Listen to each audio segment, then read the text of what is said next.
right, shalom, shalom. It's been a little bit. Been busy, been doing a lot of reflecting and a lot of studying. But I'm here today because we've got an issue that I should have tackled a long time ago. I say this a lot. With the group that we're gathering with to keep Shabbat, saying that if you can't prove that Yeshua is the Messiah beyond the shadow of a doubt, then you need to go back to the Tanakh and you need to study. So that's what we're going to do. We're going to start a new study, and this one's going to be called, Can We Prove the Messiah? Why? Why is this critically important? Because a lot of people hold to the fact that Yeshua or Jesus is the Messiah, and that is the core foundation of their belief. So the question becomes relevant. Have there ever been any other religions that have been established where someone else claimed to be a Messiah, a prophet, seeing visions, hearing from God, hearing from angels or heavenly messengers, and they turned out to be false? You know, we have a lot of examples out there. How do we know that Messianic or Christianity is correct, and that maybe Islam is not correct, or that the Mormons are not correct? We take it on faith. Is that good enough? No, it's not. God says in Amos 3, chapter 7, that he does nothing without declaring it through his servants, the prophets, first. So therefore, everything about the Messiah had to be prophesied. But above and beyond that, it also has to fit. So we're going to see if it fits. Starting off with covenants and promises, because we know that it does not matter what signs, what wonders, what miracles Yeshua did. Deuteronomy 13, right? Doesn't matter what he did. If it turns out that he's not the Messiah and he's false,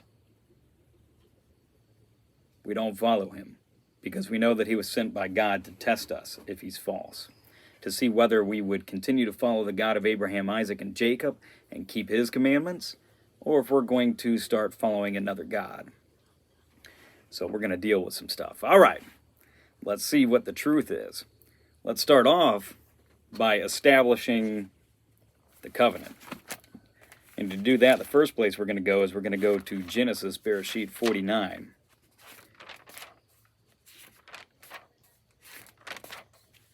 This is Jacob's last speech, really, before he passes away, and it's the blessings over his children, which are also prophecy. So what we're going to see, starting off in verse 8, it says, You, Yehuda, your brothers praise you. Your hand is on the neck of your enemies. Your father's children bow down before you. Yehuda is a lion's cub. From the prey you have gone up, my son. He bowed down, he crouched like a lion, and like a lion, who does rouse him? The scepter shall not turn aside from Yehuda, nor an inscriber from between his feet, until Shiloh comes. And to him is the obedience of the peoples. Binding his donkey to the vine, and his donkey's colt to the choice vine, he washed his garments in wine, and his robes in the blood of grapes. His eyes are darker than wine, and his teeth whiter than milk. Focus on the part where it said that the scepter will not depart from Judah until Shiloh comes. The scepter is the kingly rod. It's the authority. So we've established here, right in Bereshit, that the kings are going to come from Judah. Of course, I didn't write this one in my notes, but the Torah does allow for kings. As a matter of fact, it even says in there what you're to do, what the kings are to do, and what they're not to do. You know, don't acquire much wealth. Don't acquire too many wives. Don't acquire too much of a military force. Don't acquire too many horses, right? These things that they're prohibited from doing. They also are required to write a copy of the Torah themselves and keep it with them. So that's interesting. All right. So first, kings have to come from Judah. All right, what else? What about the Davidic covenant? Is there now, within Judah, a specific household that gets selected? Just remember, all priests had to come from Levi. But with inside of Levi, a specific house, the house of Aaron, Aharon, was selected for the priesthood. And with inside his house, it was only the descendants of Pinchas that were selected to be high priests, and that trickled down to the descendants of Zadok. So we see this continuous reducing down. So yes, priests from Levi only, but not all Levites were priests. Okay? And then, of course, like I said, the priests had to come from Aaron, and then high priests only through Pinchas, high priests only through Zadok later on. Read the last 8 chapters of Ezekiel. You're going to see that the priests are coming back, and yes, they are descendants of Zadok. All right. So let's see, is there a specific house within inside of the tribe of Judah? I didn't have this one in my notes either. I have it later on, but of course there is.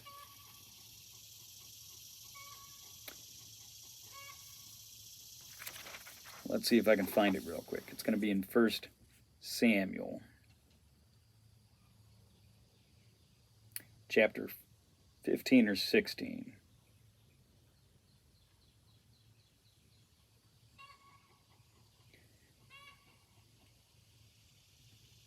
And I'm skimming through real quick.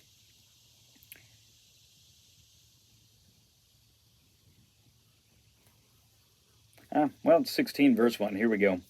And the Lord said to Shemuel, how long are you going to mourn for Shaul, seeing I have rejected him from reigning over Israel? Fill your horn with oil, and go. I am sending you to Yeshai, Jesse, the Bethlehemite, from Bethlehem. For I have seen among his sons a sovereign or a king for myself. So, now it got reduced down. See, Shaul, was a Benjamite. He actually wasn't even from Judah. So this is when the kings from Judah are going to start. And of course we know that he goes through all of Jesse's sons and ends up anointing David, summarizing. But now let's go to 2 Samuel. We're going to see the covenant, right? 2 Samuel 7, chapter 7. It's important to establish the facts before we move on to anything else. 2 Samuel chapter 7, verses 12 through 17. This is God speaking to David.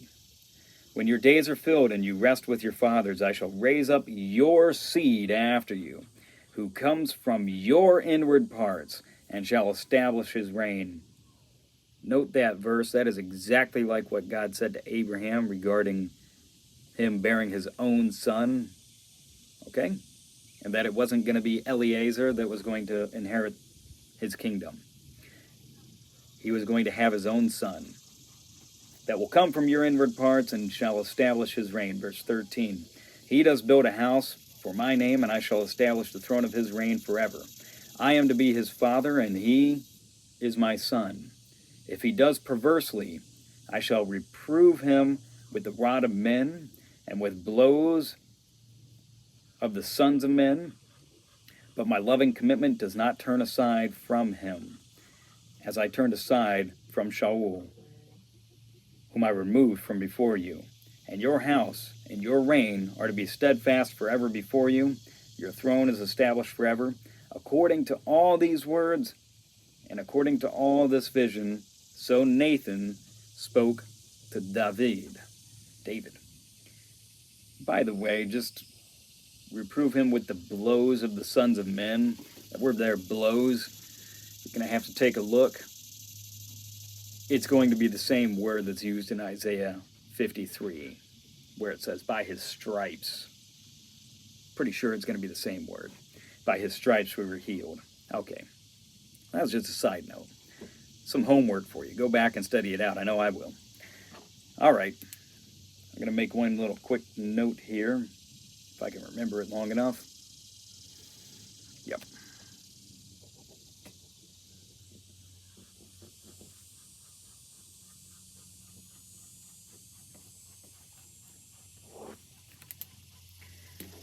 So we see that the seed has to come through David now. This is how the lineage is getting passed on. Does it get reduced down any further? That would be the next question. Like with the priest, is it going to continue to get reduced throughout the generations? Well, let's go to 1 Chronicles, chapter 22, verses 9 and 10.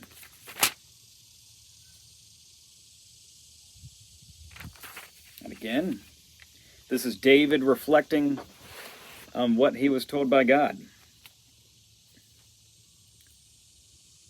It actually says, going back to verse 7, and David said to Solomon, my son, as for me, it has been in my heart to build a house for the name of the Lord my God.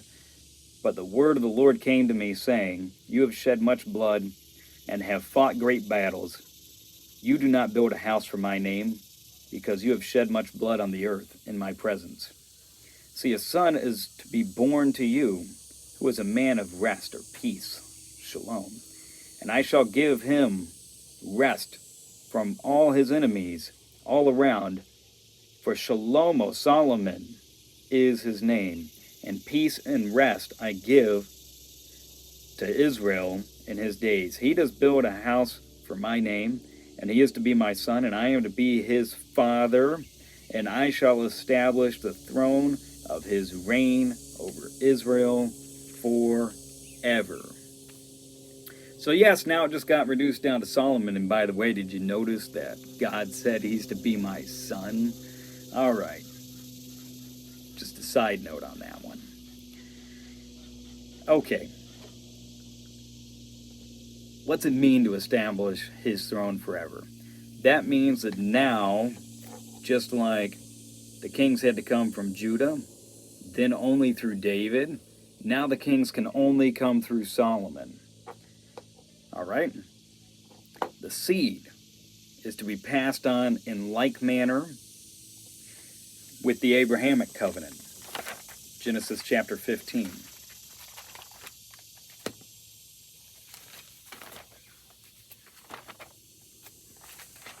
Shouldn't take that long to get there. It's the first book. All right. Genesis chapter 15. Verses 1 through 5. And after these events, the word of the Lord came to Abram in a vision, saying, do not be afraid, Abram. I am your shield. Your reward is exceedingly great. And Abram said, Master, Lord, what would you give me, seeing I go childless? And the heir of my house is Eleazar of Damascus. And Abram said, see, you have given me no seed, and see, one born in my house is my heir. And the word of the Lord came to him, saying, this one is not your heir, but he who comes from your own body is your heir. And he brought him outside and said, look now toward the heavens and count the stars if you are able to count them. And he said to him, so are your seed. And he believed in the Lord, and he reckoned it to him for righteousness. Okay, did you catch it? It has to come from the seed of Abraham. Abraham. Okay? Father to son, father to son, father to son. This is how the seed is established in accordance to the inheritance. Right? This is in the Torah. The inheritance comes from the father passed on to the son. What you never see this. Never see this in regards to the kings. You never see a king not having any sons, and then it's his daughter that sits on the throne. And as a matter of fact, the example that we're given from the Torah, where the daughters can inherit, I believe it's at the end of the book of Numbers, where the daughters can inherit if there are no sons, it says that someone from that very tribe has to marry them so that the inheritance does not go to another tribe.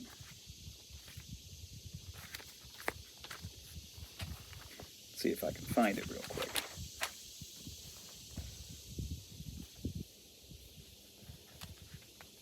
Yeah, let's just go ahead and read Numbers 36.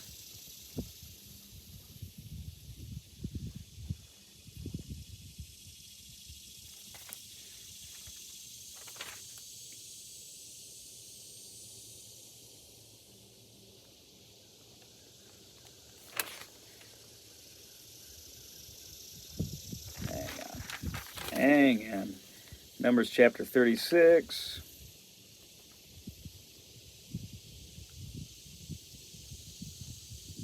I'm looking for the specific.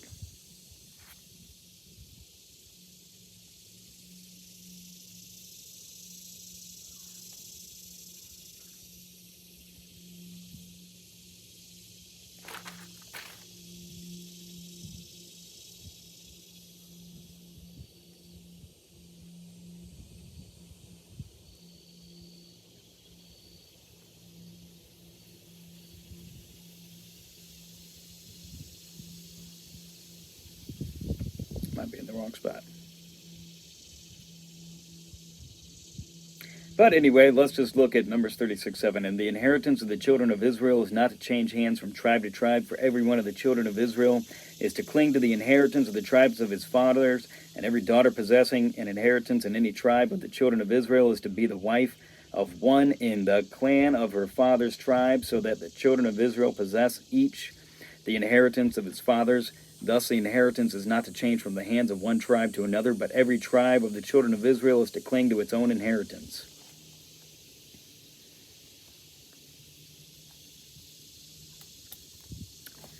So there we go. It has to stay within inside the father's tribe so that the tribes maintain their own inheritance. All right. Again, these things are important. We're establishing rules, we're establishing guidelines. In order for the Davidic covenant to be fulfilled, it has to go father to son, father to son, father to son, father to son throughout the generations. Throughout the generations. Okay. And we see that Solomon was extended beyond that. So now, let's deal with Luke first. Now we're going to go to Luke chapter 3. Because there's two places in the New Testament where the genealogy of Yeshua is mentioned. One's in Matthew 1, the other's in Luke 3. And the genealogies are different, but they both claim to be coming from David. Okay? Luke's is much more skeptical, and you can't verify many of the names after you get past the son of David. When you get past him, it really gets pretty sketchy from that time forward. You can't verify the names. Go ahead and try. Show me. Prove me wrong. Show me where any of them are mentioned that sit on the throne. All right. So this is going through the genealogy.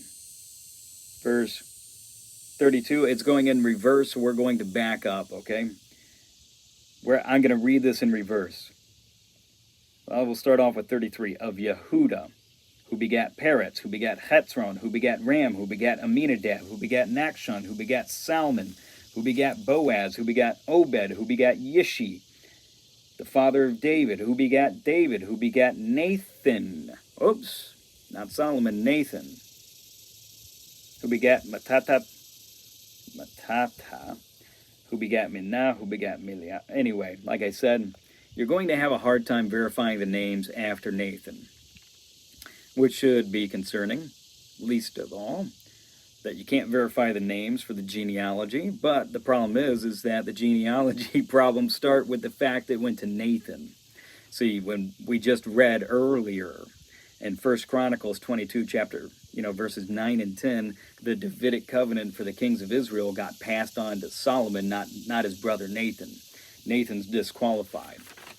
Okay, so it might be from the tribe of Judah, might be from the house of David, but not a descendant of Solomon. Disqualified according to Luke's genealogy. All right, now let's go ahead and deal with Matthew's genealogy.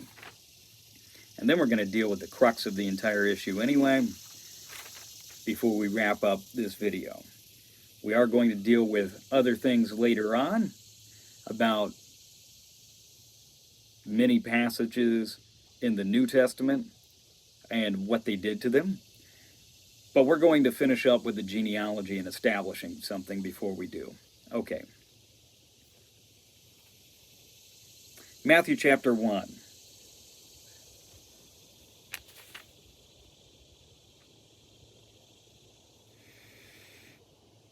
And again, we can actually read down through it and we can see that the line is correct. Verse 6, David, who brought forth Solomon by Uriah's wife.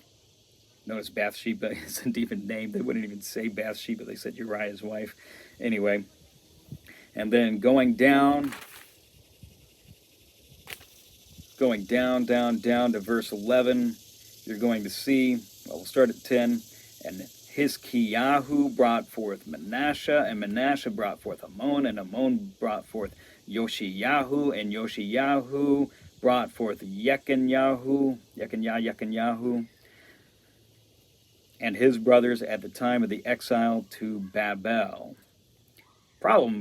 Two problems there. One, Matthew's trying to make this grand point of 14 generations, 14 generations, and 14 generations.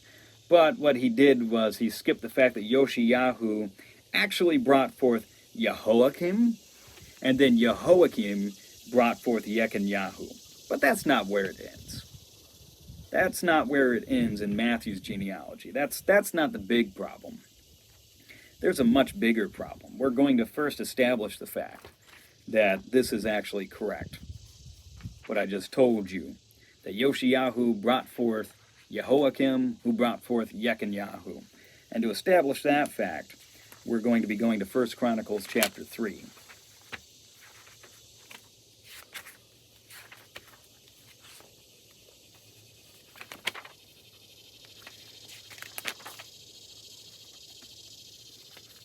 All right, we're getting there.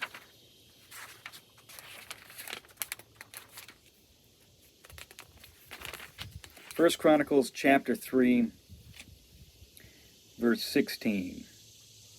And the sons of Jehoiakim, Yechanyahu, and his son, Zedekiah. Oh, actually, I got to back it up one.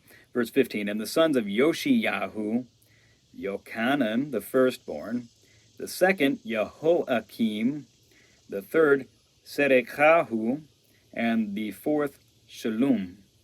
And the sons of Jehoiakim, Yechanyahu, and his son, Zedekiah. Okay. So, we have Yoshiyahu brought forth Jehoiakim, and Jehoiakim had two sons, Yechanyahu and Zedekiah. Okay? But notice also that Yoshiyahu had another son, Zedekiah. Okay? Jeremiah chapter 22.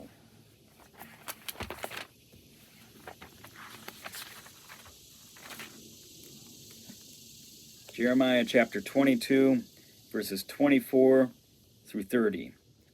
As I live, declares the Lord, though Konyahu, the son of Jehoiakim, Konyahu is another name for Yechanyahu, it's a shortened version. Konyahu, Yechanyahu, he took the Yah off of it, not mine. Konyahu, the son of Jehoiakim, sovereign of Yehuda, though he were a signet ring on my right hand, I would still pull you off from there.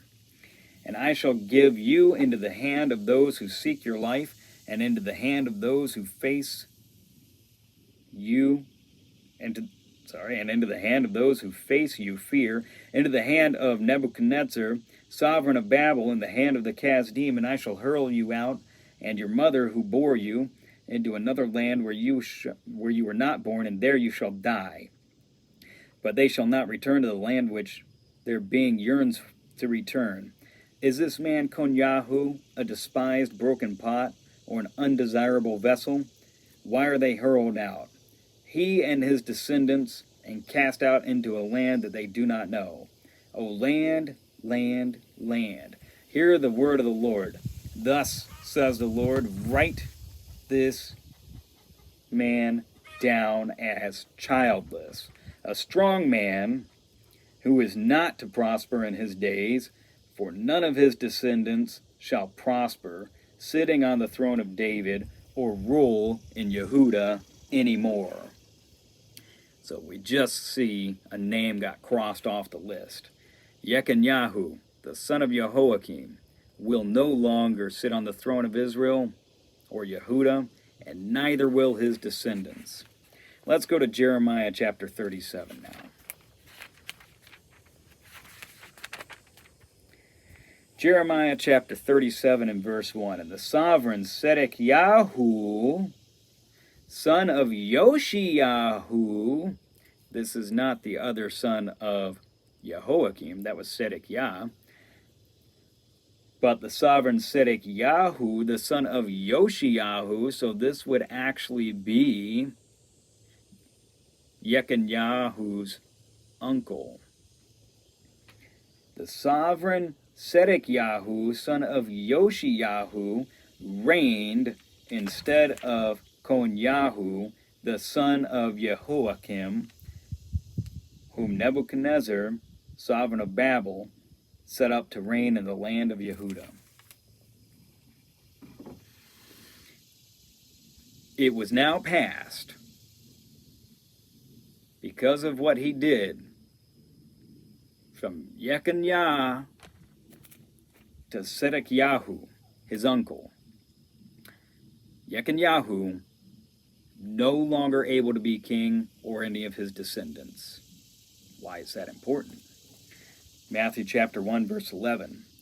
And Yoshiyahu actually brought forth Jehoiakim, as we just saw in Jeremiah, and we saw it in 1 Chronicles. And Yoshiyahu brought forth Jehoiakim, who brought forth Yechanyahu and his brothers at the time of Babel. And after the exile to Babel, Yechanyahu brought forth Shealtiel, and Shealtiel brought forth Zerubbabel. And while it's true that Zerubbabel did great and wonderful things, he never sat on the throne. As a matter of fact, no one sat on the throne after that. Anyway, so we see that Matthew also excludes Yeshua, because he's now from the cursed line of Yechanyahu, who God said will never ever sit on the throne again. Him nor his descendants will ever sit on the throne of Judah again. So, Luke chapter 3, sorry, Nathan, son of Nathan? No, you have to be a son of Solomon. Sorry, Matthew chapter 1, descendant of Yechanyahu, even though you are a descendant of Solomon, disqualified. No one of the seed of Yechanyahu will ever sit on the throne again. He is not the rightful king of Israel.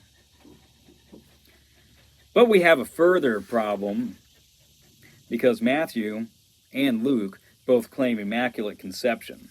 As a matter of fact, we're going to get into this topic later on in another video study, but I'm going to go ahead and broach the subject now.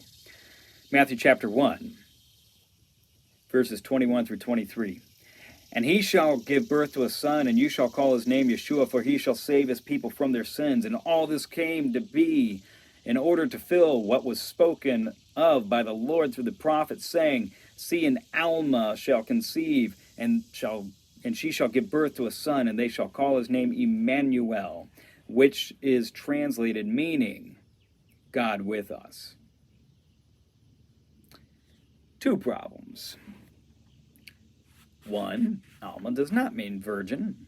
It means young woman. 2, this prophecy was already fulfilled. Isaiah chapter 7.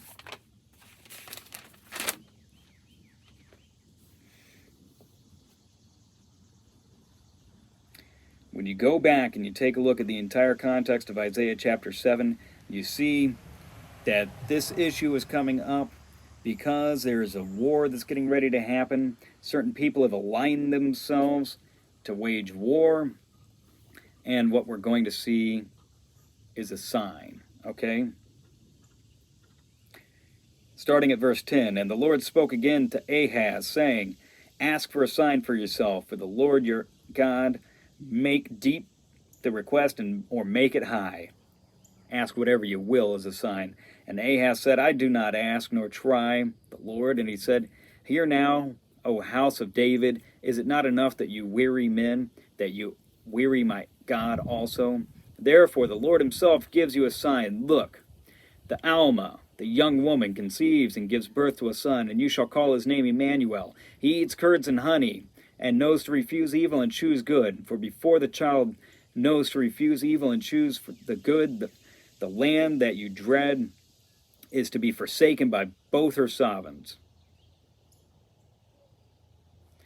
The Lord brings on you and your people and your father's house days that have not come since the day of Ephraim turned away from Yehuda, the sovereign of Ashur.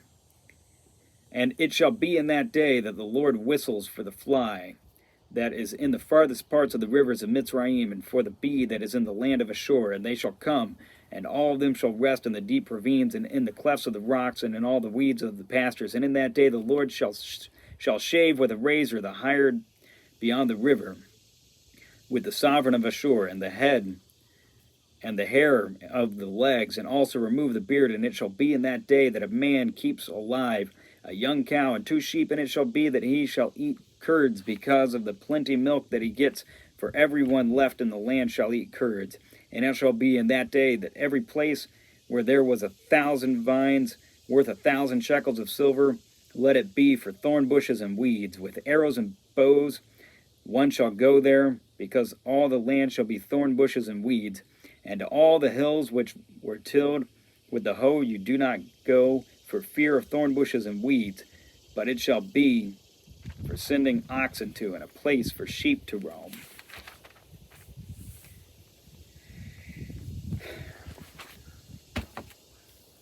Let's continue on in chapter 8.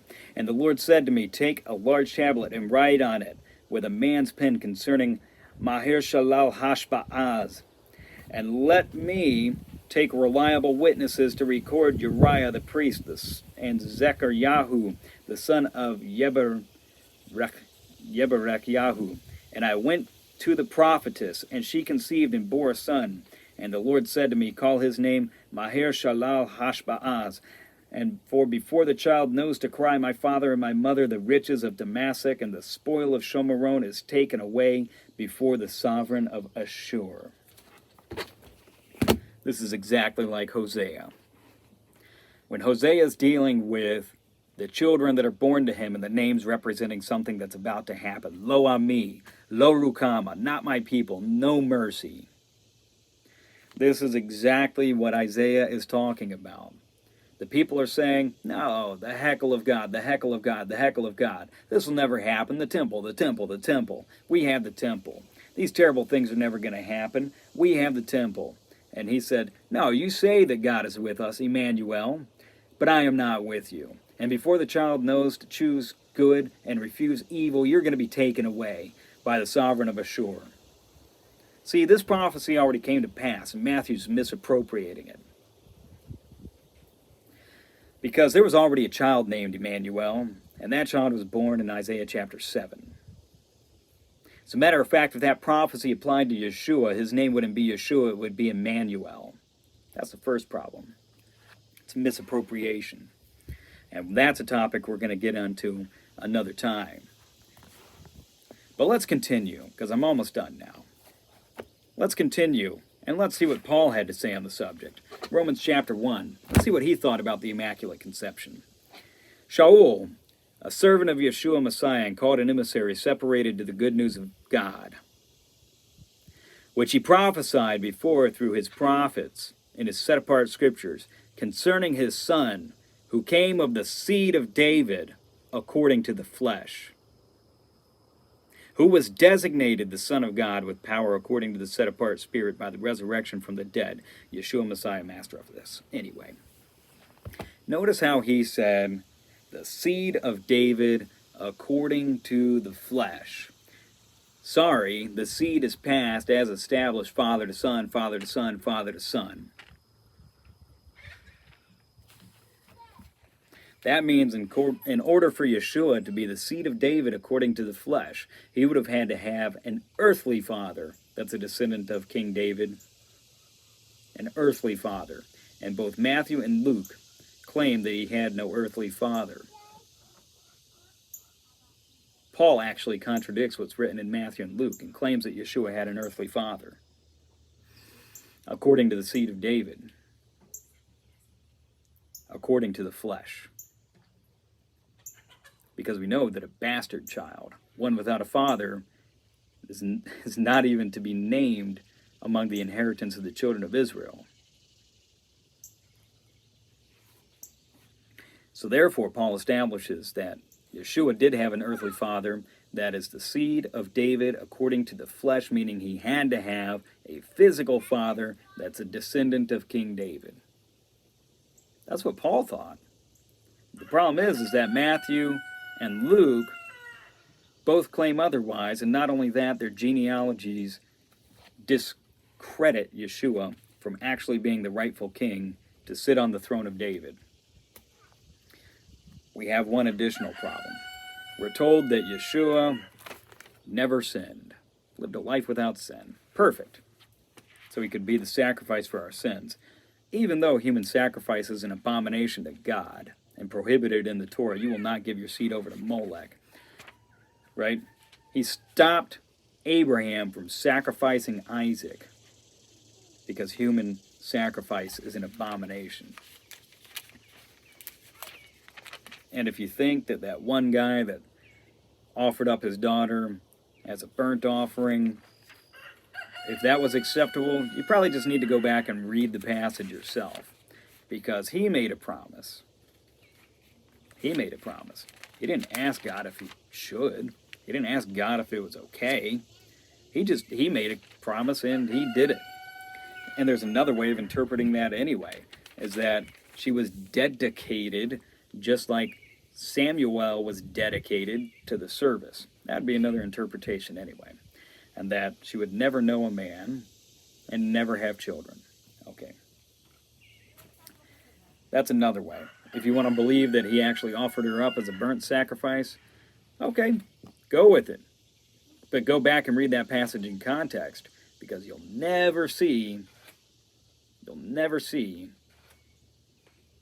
that God actually told him to do it or approved. All right, anyway, he took it upon himself. And people do terrible things when they take things upon themselves. Sorry, there's a wasp flying around. Here's an additional problem we have. If Yeshua was actually the Messiah and the rightful king to sit on the throne of David. Ezekiel chapter 45, verse 22. And on that day, the prince, this is the king over Israel, at the time of Ezekiel's third temple. Read the last 8 chapters of Ezekiel. I know it puts a lot of people to sleep. It's fantastic. You're going to notice a few things. You're going to notice the temple being built, the priesthood coming back. They are Levites, descendants of Zadok. And then you're going to notice this prince, this ruler that sits on the throne, this king. And on that day, the prince shall prepare for himself and for all the people of the land a bull for a sin offering. Wait a minute. It just said that the prince will prepare for himself a sin offering. Now, how is one going to do that if he never sinned? And so this is where we stand today. We have credibility issues with Yeshua being the rightful king over Israel, according to the genealogies proposed in Matthew chapter 1 and in Luke chapter 3. They both claim that while a descendant of David, that he had no earthly father, which would actually present a problem when it's talking about the covenants made to David and Solomon, that it would be their seed, and as we've established through Genesis chapter 15 and through the context of those other passages in 2 Samuel and in 1 Chronicles, the seed is to be passed from father to son to father to son. So if he had no earthly father, that presents a problem. 2, we've seen problems because Luke says he comes from Nathan, not from Solomon. The covenant of kingship was extended from David to Solomon, not David to Nathan. 3, according to Matthew's gospel, Yeshua is a descendant of Yekaniah. Yekaniah was cursed, and he was told that no longer will any of your descendants ever sit on the throne, and it went to his uncle Zedekiahu. 4, the prophecy about the young woman conceiving and bearing a son was taken out of context. Isaiah chapter 7, it already happened, and it was already given as a sign, and it was already fulfilled. 5, Paul thinks that Yeshua was born according to the flesh of the house of David. Romans chapter 1, verses 1 through 3, with an earthly father. 6, Ezekiel chapter 45, verse 22 says that the rightful king, the one that is there, the prince, the ruler, will be offering up a sin sacrifice for his own sins. Credibility issues have already begun. And now, as we progress through this in future studies, we're going to see just how many places the New Testament took Scripture out of context and misappropriated it, misquoting prophecies, stating that they applied when they were already fulfilled, and we're going to do some fact checking, and we're going to work our way through it, because again, Deuteronomy 13 applies. And if it turns out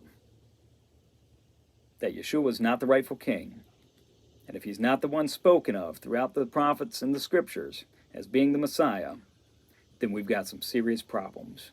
We need to go back to just the Tanakh, the Torah and the prophets. All right, shalom everyone. I hope this got the juices flowing, because many of us have questioned much of what we were taught when we came into this walk, but many never thought to question, is Yeshua actually the prophesied Messiah? And they took it for granted. All right, we're going to deal with other things. We're going to deal with Psalm 22. We're going to deal with Isaiah 53. We're going to deal with Zechariah chapter 12. All right, we're going to get to all those. We will. But for right now, I wanted to go straight for the jugular. All right, and show you that according to what was written, Yeshua is not qualified to be the king, to sit on the throne of David, just like Hebrews tells us that he's not qualified to be an earthly priest. All right, shalom, shalom. Have a blessed week.